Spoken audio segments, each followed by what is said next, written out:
What is the significance of Steinbeck's use of hands and of mice and men?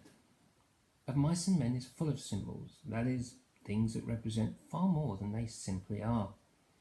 For instance, you should have realised by now that dogs can symbolise different things at different times in the novel. Characters, such as Curly's wife, can be interpreted as people with personalities and desires, but also we can see how Steinbeck uses her to symbolise both a set of views of women and a particular part of the American dream.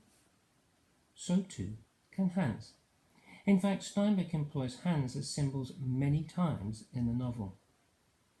My hands are not working men's hands. I remember both my grandfather's hands were made rough from years of hard use. They were battered with scars and permanent bruises.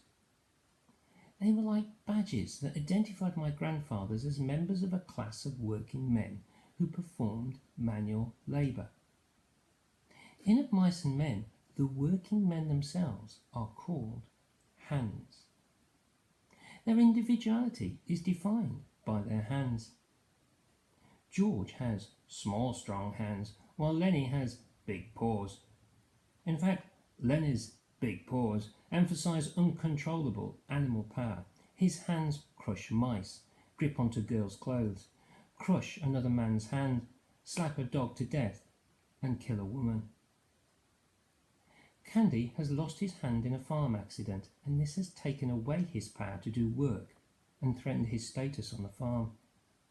Slim's hands are described as large and lean and as delicate in their action as those of a temple dancer.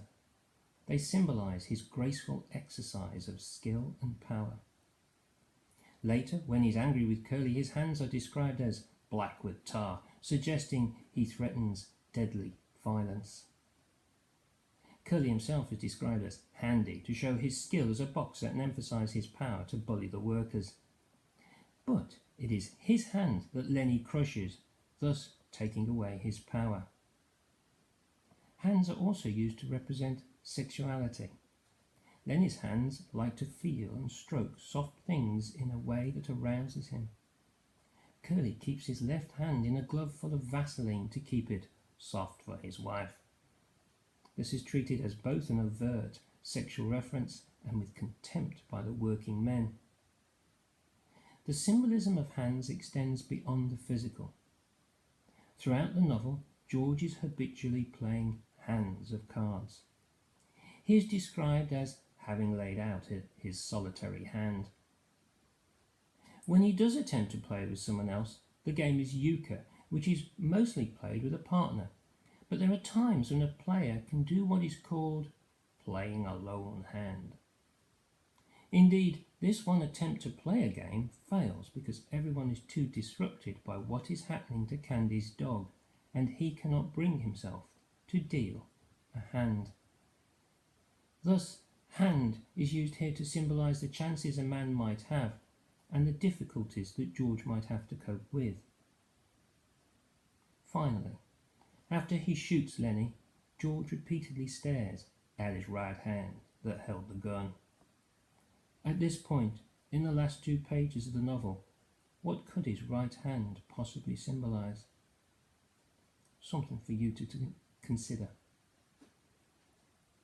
In Of Mice and Men, Steinbeck uses hands to symbolise character, power, weakness, violence, grace, sexuality, opportunities, and loneliness. It is one of the many language techniques he uses to make an apparently simple, naturalistic writing style suggest deeper meaning. I hope you found these videos useful in exploring deeper meaning in Steinbeck's Of Mice and Men. Thank you for listening.